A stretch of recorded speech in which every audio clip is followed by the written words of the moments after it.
મહત્વપૂર્ણ સમાચાર પ્રાપ્ત થઈ રહ્યા છે। તાપીના વાલોડ તાલુકામાં દીપડી પાંજરે પુરાઈ। કલમકુઈ ગામમાં દીપડી પાંજરે પુરાઈ। ગામમાં દીપડાની હલચલ નજરે પડતા સ્થાનિકોમાં ભય વ્યાપ્યો હતો, દહેશત વ્યાપી હતી। ગામના સરપંચ દ્વારા વન વિભાગને જાણ કરાતા કલમકુઈ ગામના દાદરી ફળિયામાં પાંજરું ગોઠવાયું હતું। અંદાજિત 5 થી 6 વર્ષની કદાવર દીપડી શિકારની લાયમાં પાંજરામાં કેદ થઈ।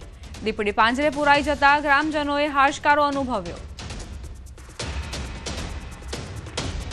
જૂનાગઢથી સમાચાર, જ્યાં રેલવે ટ્રેક નજીક સિંહ પરિવારના ધામમાં ગ્રોફેડ વિસ્તાર પાસે 5 સિંહ આવી ચડ્યા। મોડી રાત્રે રેલવે ટ્રેક પર 5 સિંહ આવી ચડ્યા હતા। ટ્રેક નજીક જ સિંહ પરિવારે આરામ ફરમાવ્યો। વન વિભાગના સ્ટાફે રેલવે ટ્રેક પરથી સિંહોને જંગલમાં ખસેડ્યા। રેલવે ટ્રેક પર આરામ ફરમાવી રહેલા સિંહ પરિવારનો વિડીયો વાયરલ થયો। મહત્વનું છે કે જંગલ વિસ્તારની વચમાંથી પસાર થતી મીટર ગેજ ટ્રેન દિવસ દરમિયાન જ ચાલે છે। રાત્રિના સમયે ટ્રેનની અવરજવર નથી હોતી, પરંતુ વન વિભાગનો સ્ટાફ રાત્રિ દરમિયાન પણ રેલવે ટ્રેક આસપાસ પેટ્રોલિંગ કરે છે અને રેલવે ટ્રેક પર સિંહ આવી ચડે તો તેને દૂર ખસેડવામાં આવે છે। સુરતમાં વરાછાના વિવાદિત દબાણ ખાતાના અધિકારી સામે કાર્યવાહી થશે। સુરતના મેયર દક્ષેશ માવાણી દ્વારા તપાસના આદેશ આપવામાં આવ્યા। વૃદ્ધ મહિલા સાથે અધિકારી દ્વારા તોછડું વર્તન સાથે અશોભનીય ભાષાનો અધિકારીએ ઉપયોગ કર્યો હોવાનો આરોપ છે। વિડીયો સામે આવ્યા બાદ મેયર દ્વારા અધિકારી સામે તપાસના આદેશ આપવામાં આવ્યા છે। વરાછા ઝોન ખાતે લારી ગલ્લા અને પાથરણાવાળાઓએ વિરોધ નોંધાવ્યો। હાથમાં પ્લેકાર્ડ અને બેનરો સાથે વિરોધ દર્શાવ્યો। નાના ધંધાર્થીઓને ખોટી હેરાનગતિ કરવામાં આવતી હોવાના આક્ષેપ મૂક્યા। જ્યાં તમારો માલ છોડાવવા કહીને ત્યારે મેં કીધું, પણ સાહેબ હું તમારી માની ઉંમરની છું, તો કે મારા બાપને ગઈકાલથી એક મહિલાનો વિડીયો ફરી રહ્યો છે।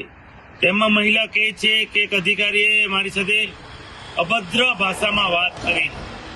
મેં આજે તે વાત ઝોનના વડાને કરી છે ને આમાં જે કોઈ અધિકારીઓ હશે એને તાત્કાલિકના ધોરણે શિક્ષાત્મક પગલાં લેવામાં આવે। પાટણની સાંતલપુર પોલીસે મોટી માત્રામાં ભારતીય બનાવટનો વિદેશી દારૂ ઝડપ્યો। પીપળા ચેકપોસ્ટ નજીકથી 31,74,000થી વધુનો વિદેશી દારૂ ઝડપી પડાયો। પોલીસે વિદેશી દારૂ સહિત ગાડી, મોબાઈલ મળી કુલ 41,84,000થી વધુનો મુદ્દામાલ જપ્ત કર્યો છે। ટ્રેલરમાં માટીની આડમાં દારૂની હેરાફેરી કરાતી હતી। રાધનપુરથી કચ્છ તરફ દારૂ ભરીને જઈ રહેલ ટ્રેલરને પોલીસે ઝડપી પાડ્યું। સાંતલપુર પોલીસે વિદેશી દારૂ સાથે 2 શખ્સોને ઝડપી પાડ્યા। પોલીસે 8 લોકો સામે ગુનો દાખલ કર્યો છે। 31 ડિસેમ્બર પહેલા રાજ્યમાં બુટલેગરો બેફામ બન્યા છે। જ્યાં જુઓ ત્યાં દારૂની હેરાફેરીના દ્રશ્યો સામે આવી રહ્યા છે। રાજકોટના આટકોટમાં એસએમસીએ મોટી કાર્યવાહી કરીને 2 કરોડથી વધુનો દારૂનો જથ્થો ઝડપ્યો। હોટલના પાર્કિંગમાંથી મસમોટો દારૂનો જથ્થો ઝડપાયો હતો। આ તરફ મહેસાણામાં સાંથલ પોલીસની મોટી કાર્યવાહી। 31 ડિસેમ્બર પહેલા સાંથલ પોલીસે દારૂનું કટિંગ ઝડપ્યું। બાતમીના આધારે રેડ કરતા 63 લાખનો દારૂ ઝડપાયો હતો। તો રાજકોટમાં તો ચોંકાવનારા દ્રશ્યો સામે આવ્યા। બુટલેગરના બાઇકમાંથી દારૂની પોટલીઓ નીકળી। બાઇક સ્લીપ થતા દેશી દારૂની પોટલીઓ ઢોળાયાનો વિડીયો પણ વાયરલ થયો છે।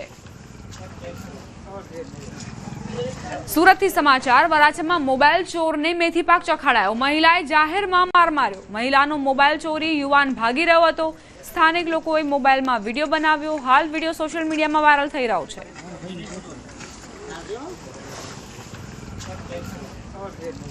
બનાસકાંઠામાં તસ્કરોનો તરખાટ। પાલનપુરમાં મેડિકલની દુકાનને નિશાન બનાવી। પાલનપુરના પંચરત્ન શોપિંગમાં તસ્કરો ત્રાટક્યા। મેડિકલની હોલસેલ દુકાનમાં ચોરે હાથફેરો કર્યો। દુકાનનું તાળું તોડીને ચોરી કરી ફરાર। ચોરી કરવા આવેલો શખ્સ દુકાનમાં લાગેલા સીસીટીવીમાં કેદ થયો છે।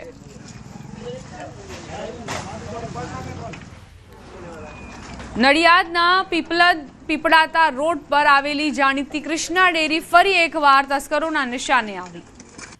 રાત્રિના અંધારાનો લાભ ઉઠાવીને અજાણ્યા તસ્કરોએ ડેરીની લોખંડની મજબૂત જાળી કાપી નાખી હતી અને અંદર પ્રવેશ કર્યો હતો। ચોરોએ ડેરીમાં રાખવામાં આવેલી મોંઘીદાટ મીઠાઈઓ જેવી કે કાજુ કતરી, શ્રીખંડ, ઘીના ડબ્બા, ફરસાણ અને વિવિધ બેકરી પ્રોડક્ટ્સ મળીને કુલ ₹1 લાખથી વધુના મુદ્દામાલની ઉઠાંતરી કરી હતી અને ફરાર થઈ ગયા હતા। આશ્ચર્યની વાત એ છે કે 2015થી કાર્યરત આ ડેરીમાં સતત 10મી વખત ચોરીની ઘટના બની, જેના કારણે વેપારીઓમાં ભારે રોષ જોવા મળી રહ્યો છે। અને પોલીસ પેટ્રોલિંગ પર પણ સવાલ ઉઠી રહ્યા છે. અમારી ડેરી 2015 મેં ઓપન કરી હતી. આ 2025 ચાલે છે. 10 વર્ષની અંદર મારા ત્યાં 10 વાર ચોરી થઈ ને 10 વાર મેં પોલીસ ડિપાર્ટમેન્ટમાં જાણ કરી છે. મારું રૂરલ વિસ્તાર લાગે છે, રૂરલ પોલીસ સ્ટેશન લાગે છે. આટલી પોલીસની અવર જવર હોવા છતાં બીજી વસ્તુ કે સૌથી મોટી વાત એસપી સાહેબનું નિવાસસ્થાન નજીકમાં હોવા છતાં બી ચોરી થાય છે. અમદાવાદથી સમાચાર. દુષ્કર્મના આરોપી પર ક્રાઇમ બ્રાન્ચનું ફાયરિંગમાં આરોપીને પગમાં ગોળી વાગી. તપાસ દરમિયાન તેણે પોલીસ પર હુમલો કર્યો હતો. પીઆઈ દ્વારા બચાવમાં ફાયરિંગ કરાયું. બંને હાલ હોસ્પિટલમાં સારવાર હેઠળ છે.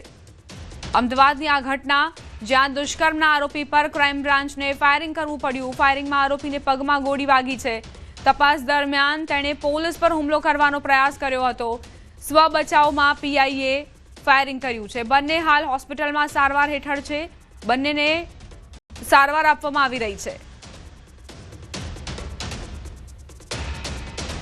દુષ્કર્મનો આરોપી જેની ઉપર ઘણા એવા આરોપો, ગંભીર આરોપો મૂકવામાં આવ્યા છે, તેણે જ પીઆઈ પર હુમલો કરવાનો પ્રયાસ કર્યો હતો. સ્વ બચાવમાં પીઆઈએ ફાયરિંગ કર્યું હોવાની જાણકારી પ્રાપ્ત થઈ છે.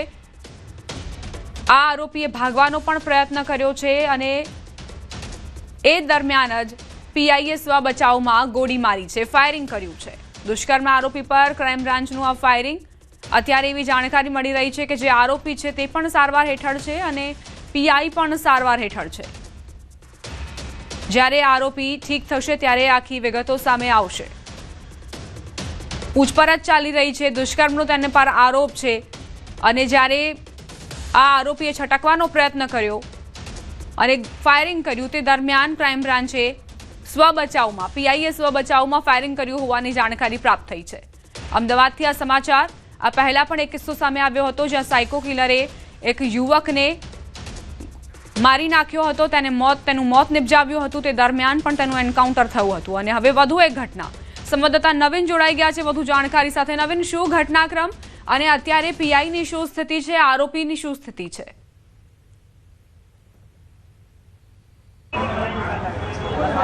જે રીતે આરોપી મોઇનુદ્દીન છે તેની ઉપર પોલીસે એક રાઉન્ડ ફાયરિંગ કર્યું છે.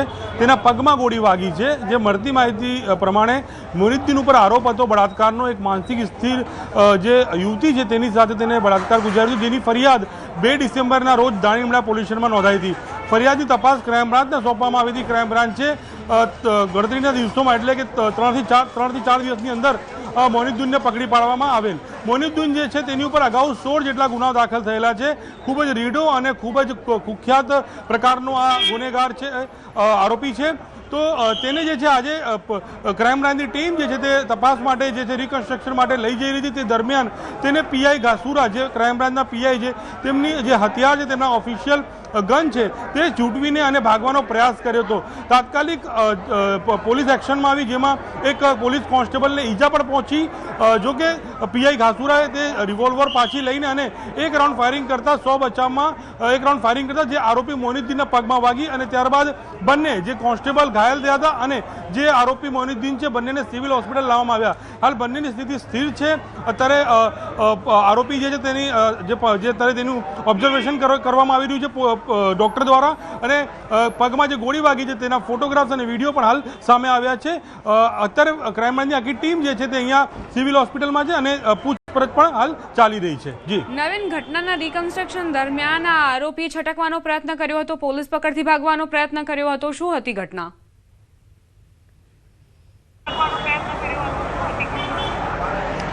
બિલકુલ. જ્યારે પોલીસની ટીમ ઘટના સ્થળ ઉપર જ્યારે આ ઘટનાને તેને અંજામ આપ્યો હતો, કઈ જગ્યા ઘટનાને અંજામ આપ્યું હતું, કઈ રીતે તેણે બળજબરીપૂર્વક આ જે માનસિક સ્થિર યુવતી હતી તેની સાથે બળાત્કાર ગુજાર્યો હતો, એ તમામ ઘટનાનું જે રિકન્સ્ટ્રક્શન એટલે તપાસનો પંચનામું કહી શકાય.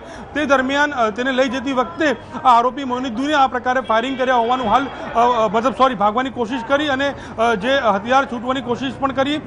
જોકે આ મામલે અત્યારે ડીસીપી ક્રાઇમ બ્રાન્ચ અહીંયા આવી ગયા છે અને તેમને માહિતી આપશે કે શું ઘટનાક્રમ હતું અને આખી ઘટનામાં શું વિગત સામે આવી છે. અહીંયા ખુદ અધિકારી છે.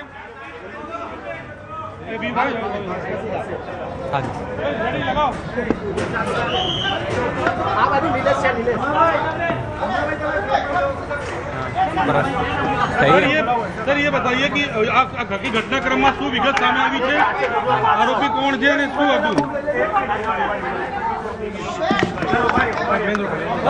જી સર એક મિનિટ સર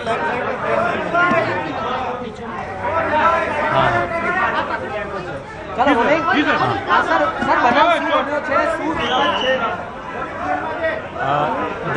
જી સર રેડી સર. દાની લીમડા પોલીસ સ્ટેશનમાં એક મેન્ટલી ચેલેન્જ દીકરી ઉપર બહુ ક્રૂરતા સાથે રેપનો બનાવ બનેલ હતો. જે એ રેપના દરમિયાન જ્યારે બનાવ બન્યો ત્યાર પછી એ સમગ્ર તપાસ ક્રાઇમ બ્રાન્ચને સોંપવામાં આવેલી હતી માનનીય કમિશનર શ્રી દ્વારા. તે એ જે અનડિટેક્ટેડ બનાવ હતો, અનડિટેક્ટ ગુનોનો ક્રાઇમ બ્રાન્ચ દ્વારા ભેદ ઉકેલવામાં આવ્યો. તદુપરાંત આપણા મોઇનુદ્દીન નામના ઈસમ જે ખૂબ જ રીડો ગુનેગાર છે અને 16થી ઉપર એમના ઉપર ગંભીર ગુનાઓ દાખલ છે, 2 વખત તડીપાર અને પાસા પણ થઈ ચૂક્યા છે. એ આપણા શકમંદ તરીકે એમની પ્રાથમિક પૂછપરછ કરી હતી. તદુપરાંત એમની અટકાયત કરવામાં આવેલી હતી અને આ 6 દિવસથી પોલીસની રિમાન્ડમાં હતો. એ રિમાન્ડમાં આપણે છેલ્લા 3 દિવસથી એમને સઘન પૂછપરછ કરતા એમને ચોક્કસ જગ્યા જે પોલીસનો બતાવવામાં આવી. આજના બપોરે લગભગ આશરે 12:30ની આજુબાજુ દ્વારા જ્યારે રિકન્સ્ટ્રક્શનમાં એમને લઈ જવામાં આવેલું હતું. એ જે મોઇનુદ્દીન બકરવાલ છે એ પહેલાંથી જ ખૂબ જ વિકૃત માનસિકતા ધરાવે છે. અગાઉ એમના ખૂબ સેલ્ફ હાર્મની પણ હિસ્ટ્રી રહેલી છે અને અસોલ્ટની પણ હિસ્ટ્રી રહેલી છે.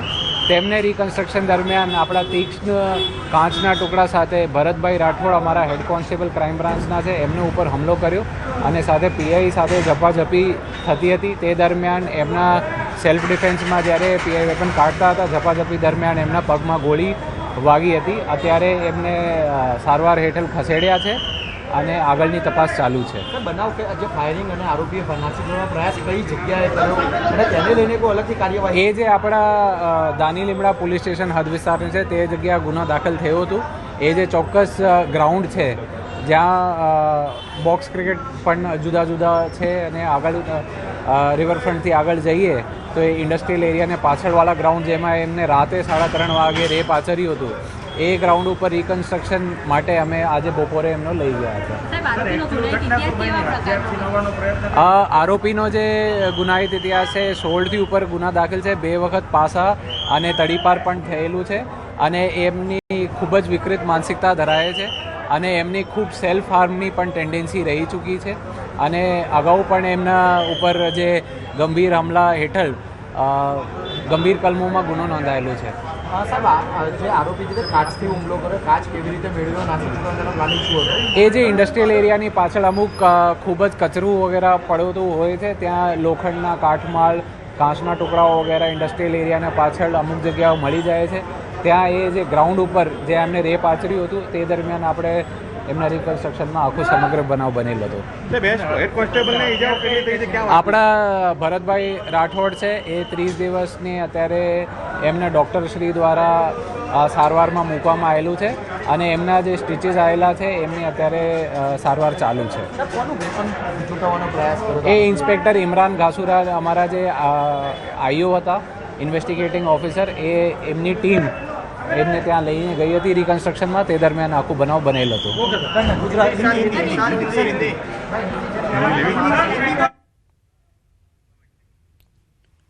ક્રાઇમ બ્રાન્ચના ડીસીપીને આપ સાંભળી રહ્યા હતા, અજીત રાજિયન, જેઓ માહિતી આપી રહ્યા હતા કે આખરે કઈ રીતે ઘટના બની. ઘટનાનું રિકન્સ્ટ્રક્શન થઈ રહ્યું હતું તે દરમિયાન આરોપીએ હુમલો કરવાનો પ્રયત્ન કર્યો, જેમાં હેડ કોન્સ્ટેબલ ઈજાગ્રસ્ત થયા છે. અત્યારે તેઓ સારવાર હેઠળ છે અને 30 દિવસનો સમયગાળો થશે તેમને સાજા થતા.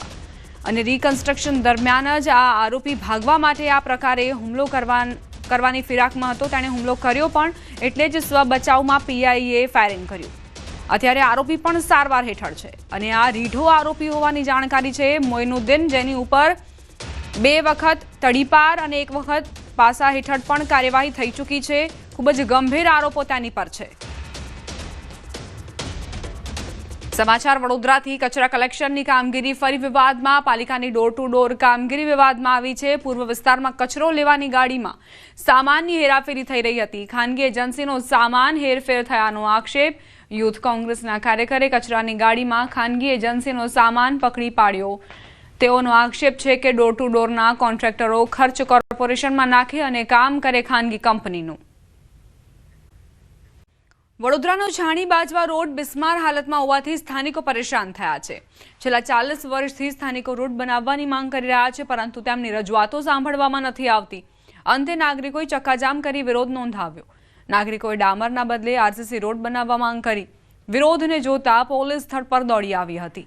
તેમજ બાજવા ગામના સરપંચ અને ડેપ્યુટી સરપંચ પણ દોડી આવ્યા અને ગ્રામજનોને થોડાક જ સમયમાં રોડનું કામ શરૂ થશે તેવું આશ્વાસન આપ્યું. જો કે ગ્રામજનોનું કહેવું છે કે તેઓએ ધારાસભ્ય, કોર્પોરેટર, સરપંચને અનેકવાર રોડ બનાવવા રજૂઆતો કરી છે, છતાં તેમની રજૂઆતો ન સાંભળતા અંતે વિરોધ કરવો પડ્યો. એટલી મોટી ગુજરાતની અંદર કોઈ જગ્યાએ ફેક્ટરીઓ નથી, છતાં 1.5 કિલોમીટર રોડ બની શકતો નથી. સરકારને આંખમાં દેખાય છે કે નહીં દેખાતું એમને ખબર નથી પડતી. રજૂઆત કરવા છતાં નવરાત્રીની વાત હતી કે નવરાત્રી એ બનશે, દશેરા એ બનશે, દિવાળી ગઈ, હવે નાતાલ આવશે અને ઉત્તરાયણ બી જશે ને હોળી બી જશે, અમને નથી ખબર. એટલે અમે એ કહેવા માંગીએ છીએ કે વહેલી તકે આ રોડ બનાવો. જો ન કરે નારાયણને કોઈ નાનો મોટો આકસ્મિક પ્રશ્ન થઈ ગયો, કોઈ છોકરાને જાનાની કે કોઈ બુજુર્ગ કે કોઈ બી અમે કામ પર જનારા દરેક વ્યક્તિ લગભગ બધા લેબર માણસો છે, બરાબર છે. કોઈને કંઈ થઈ ગયું તો એના માટે કોણ જવાબદારી લેશે? રાજ્યભરમાં ગત 9 નવેમ્બરથી સરકારી ટેકાના ભાવે સોયાબીનની ખરીદી શરૂ થઈ છે, પરંતુ ટેકાના ભાવની ખરીદીમાં ખેડૂતોની સોયાબીન વેચવા નિરસ્તા જોવા મળી રહી છે. તેની સામે ખેડૂતો જૂનાગઢની માર્કેટિંગ યાર્ડમાં સોયાબીન લઈને આવી પહોંચ્યા છે, જેને લઈને યાર્ડમાં સોયાબીનની આવકમાં વધારો થયો છે. દૈનિક 5 થી 6 હજાર કટ્ટાની આવક રહે છે, ત્યારે છેલ્લા 20 દિવસમાં માર્કેટિંગ યાર્ડમાં 1 લાખ કટ્ટા સોયાબીનની આવક નોંધાઈ છે. ટેકાના ભાવમાં સોયાબીન વેચવા ખેડૂતો નિરાશ જોવા મળી રહ્યા છે. અત્યાર સુધીમાં 3000થી વધુ ખેડૂતોને SMS દ્વારા જાણ કરાઈ હતી, પરંતુ ફક્ત 1200 જેટલા ખેડૂતો જ સોયાબીન વેચવા માટે વિવિધ ટેકાના ભાવના ખરીદી કેન્દ્ર પર પહોંચ્યા છે. ખાતા ઓનલાઈન કરાવ્યા હોય કે ન કરાવ્યા હોય એ એક વસ્તુ અલગ છે, અને બીજા નંબરમાં એ કે પૈસા પરબારા અહીંયા આવી જાય હાથ ઉપર, જેવો વેચવી એટલે પરબારો પૈસા આવી જાય. છેલ્લા 20 દિવસમાં જોઈએ તો 1 લાખથી વધુ કટ્ટાની આવક માર્કેટિંગ યાર્ડ જૂનાગઢમાં થઈ છે. સોયાબીનની આવકમાં સતત વધારો થતો જોવા મળે છે. આવકમાં વધારાની સાથે ભાવમાં પણ ઘણો ડિફરન્સ જોવા મળે છે. સોયાબીનમાં હાલમાં જોઈએ તો 850 થી 1000 રૂપિયા જે ગુણવત્તા પ્રમાણે સરેરાશ ગુણવત્તાને માલ હોય છે એના ભાવ જોવા મળે છે. 20,300 જેવા ખેડૂતોનું નોંધણી થયેલી જિલ્લામાં. થોડું ભાવ ને બધું સારા હોવાથી અમુક ખેડૂતો આવે છે મેસેજ કરવાથી, અમુક નથી આવતા. એટલે અમે લગભગ 3,000 ઉપર મેસેજ કર્યા આજની તારીખ સુધીમાં, અને એમાંથી બહુ ઓછા ખેડૂતો અમારી પાસે 1200 આસપાસના ખેડૂતો અમારી પાસે ખરીદી માટે આવેલા છે. થરાદથી સમાચાર. કેનાલમાં ખેડૂતોએ સાફ સફાઈ કરી. ઢીમા બ્રાન્ચની ઈઢાટા માઇનોર કેનાલમાં સફાઈ કરી. તંત્રએ સફાઈ ન કરતા ખેડૂતો જાતે સફાઈ કરવા મજબૂર બન્યા છે. નર્મદા વિભાગના અધિકારી અને કોન્ટ્રાક્ટરની બેદરકારીના કારણે ખેડૂતો હાથમાં પાવડા, કોદાળી પકડવા મજબૂર. લાખો રૂપિયાની ગ્રાન્ટ ફાળવાઈ છે, છતાં પણ સાફ સફાઈ નથી થતી તેવા આરોપો મુકાયા છે. ઝાડી, બાવળ સહિતના કેનાલો ઉપર ઉગી નીકળ્યા, પરંતુ નર્મદા સાફ સફાઈનો અભાવ જોવા મળ્યો. નર્મદા વિભાગ અહીં નથી પહોંચ્યો. સાફ સફાઈ વિના એકવાર પાણી છોડી દેવાતા કેનાલોમાં ભંગાણ સર્જાય છે. ખાતર માટે ખેડૂતોની લાઈનો લાગી છે. કોડીનાર ખાતર ડેપોમાં ગાડી આવતા લાંબી કતાર લાગી. ખાતર આવતા જ ખેડૂતો ઉમટી પડ્યા. ડેપો બહાર જ્યાં જુઓ ત્યાં ખેડૂતો જ ખેડૂતો. લાંબા દિવસોના ધક્કા, મોડી રાતથી કતાર, છતાં પણ ખાતર ન મળતું હોવાની ખેડૂતોની બૂમ.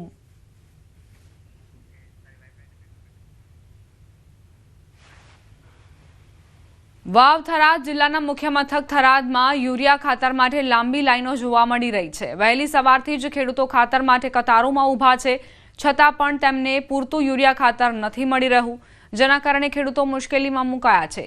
હાલ ખેડૂતો માટે પાક બચાવવું પણ મુશ્કેલ બન્યું છે, જેથી તાત્કાલિક ખાતરનો જથ્થો સરકાર દ્વારા પૂરો પાડવામાં આવે તેવી ખેડૂતો માંગ કરી રહ્યા છે. અમારે 2 મહિનાની ખાતરની તંગી છે, ખૂબ બેઠું પડે ખૂબ આવે, પછી એમાં ધન થતો નથી કચવી. અને કોઈ બીજા બધા શેઠ આવી ઉભા અને પૂછ્યા તરછા ઉભા હતા 2 મહિનેથી. સવારના 4 વાગ્યાથી કરી અને વહેલા મહિલાઓ અને આદમી બધા લાઈનની અંદરમાં છે. ખાતરની સમસ્યા છે, ખાતર મળતો નથી. જિલ્લા સહિત ઉત્તરાખંડના ઉચ્ચ હિમાલય પ્રદેશોમાં તીવ્ર ઠંડીનું મોજું સતત પ્રસરી રહ્યું છે, જેના કારણે સવાર અને સાંજના તાપમાનમાં ભારે ઘટાડો નોંધાઈ રહ્યો છે. આ તીવ્ર ઠંડીનું પરિણામ એ છે કે ભારત ચીન સરહદ પરના છેલ્લા ગામ નીતિમાં સ્થિત પ્રખ્યાત તિમરસેન મહાદેવ મંદિર સંપૂર્ણપણે બરફથી ઢંકાયેલું છે. કુદરતી બરફની રચનાને કારણે ઉત્તરાખંડના મિની અમરનાથ તરીકે પ્રખ્યાત આ મંદિર અહીંના શિવલિંગમાંથી ટપકતું પાણી હવે થીજી ગયું છે અને એક વિશાળ બરફના ખડકનું સ્વરૂપ લઈ લીધું છે. ઉત્તર પ્રદેશના લાહોલ સ્પીતિમાં આ દિવસોમાં ઠંડી ચરમસીમાએ છે. તાપમાન -18 ડિગ્રી સુધી ઘટી ગયું છે અને મોટાભાગના પાણીના સ્ત્રોત સંપૂર્ણપણે થીજી ગયા છે. સ્થાનિક લોકો ઠંડીનો સામનો કરી રહ્યા છે ત્યારે ખેડૂતો અને માળીઓ બરફવર્ષાની રાહ જોઈ રહ્યા છે. લાહોલ સ્પીતિમાં ઠંડીનું પ્રમાણ વધવા લાગ્યું છે. ખીણનું લઘુત્તમ તાપમાન સતત ઘટીને -18 ડિગ્રી સેલ્સિયસ થઈ ગયું છે. દિવસ દરમિયાન પણ તાપમાન -3 થી -5 ડિગ્રી સેલ્સિયસ સુધી મર્યાદિત રહે છે, જેના કારણે જનજીવન પર અસર પડી રહી છે. જોકે શિમલા હવામાન કેન્દ્રે 7 ડિસેમ્બરે ઊંચાઈવાળા વિસ્તારોમાં હિમવર્ષાની આગાહી કરી છે. આનાથી ખીણના ખેડૂતો અને માળીઓમાં આશાની કિરણ જાગી છે. હવામાનમાં ફેરફારથી રાહત મળી શકે છે.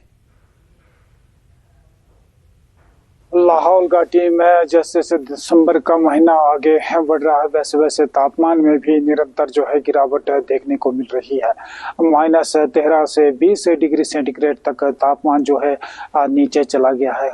घाटी के जितने भी नदी नाले हैं, चश्मे हैं, उसके साथ साथ पेयजल आपूर्ति करने वाली जो पाइपें हैं वो भी अब जमने शुरू हो गए हैं, जिसके चलते अब लोगों को अपने पेयजल आपूर्ति में भी जो है दिक्कतें आनी शुरू हो गई है. आने वाले सीजन में जो खासकर जो फसल बुआई के सीजन में जो है उन्हें जो है पेयजल की, उसके साथ साथ सिंचाई पानी की किसी प्रकार की कमी जो है उन्हें ना हो. न्यूज़ 18 हिमाचल के लिए लाहौल स्पीति से प्रेम लाभ. રાજ્યમાં ઠંડીનું જોર વધ્યું. ઉત્તર પૂર્વના પવન ફૂંકાતા ઠંડીનો ચમકારો. સૌરાષ્ટ્ર, કચ્છ અને ઉત્તર ગુજરાતમાં વધુ ઠંડી રહેવાની શક્યતા. રાજસ્થાન, મધ્યપ્રદેશ, પંજાબ, હરિયાણા અને ઉત્તર પ્રદેશમાં તીવ્ર ઠંડીની ચેતવણી. રાજસ્થાનના 12 જિલ્લાઓમાં તાપમાન 10 ડિગ્રીથી નીચું ગયું છે. શ્રદ્ધાળુઓને અકસ્માત નડ્યો. સપ્તશૃંગી માતાજીના મંદિરે દર્શન કરી પરત ફરતા સમયે અકસ્માત. કારમાં સવાર 6 લોકોના ઘટના સ્થળે મોત નિપજ્યા છે. કાર ચાલકે સ્ટેરિંગ પરથી કાબુ ગુમાવતા કાર ઊંડી ખીણમાં ખાબકી. મોડી રાત્રે ઘટના બનતા રાહત બચાવ કામગીરી થઈ રહી છે. રાહત બચાવ કામગીરીમાં અડચણ આવી હતી. મહારાષ્ટ્ર પોલીસ તેમજ મંદિર પ્રશાસન ઘટના સ્થળે પહોંચીને રાહત બચાવ કામગીરી કરી રહ્યું છે. અકસ્માતને પગલે ઘાટ વિસ્તારમાં ટ્રાફિક જામ સર્જાયો છે. સંવાદદાતા કેતન જોડાઈ ગયા છે વધુ જાણકારી સાથે. કેતન, કઈ રીતે આ દુર્ઘટના બની? દીપા, ચોક્કસથી વાત કરું તો મહારાષ્ટ્ર શાસનનું એક સુપ્રસિદ્ધ યાત્રાધામ તરીકે વિકસાવેલું મંદિર હર કોઈ માણસો દર્શન કરવા જતા હોય છે, જે અંતર્ગત ખાસ કરીને જે રાત્રિના સમય દરમિયાન દર્શન કરીને એક પીપલ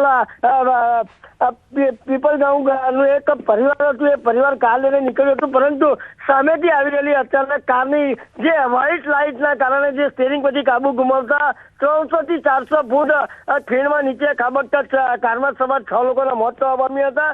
મહારાષ્ટ્ર એટલે કે નાસિક જિલ્લાના કલવણ તાલુકાના પીઆઈએ પણ અકસ્માતે મોતનો ગુનો નોંધી વધુ તપાસ હાથ ધરી છે. ખાસ કરીને આ અકસ્માત થતાની સાથે જ એક પરિવાર તો ઘેરા શોકની લાગણીમાં પરિવર્તિત થયું છે અને મહારાષ્ટ્ર પોલીસ તેમજ મંદિર પ્રશાસન દ્વારા આ એક રાહત બચાવગીરીની કામગીરીમાં હાલ હાથ ધરવામાં આવી રહી છે. જી ચોક્કસથી.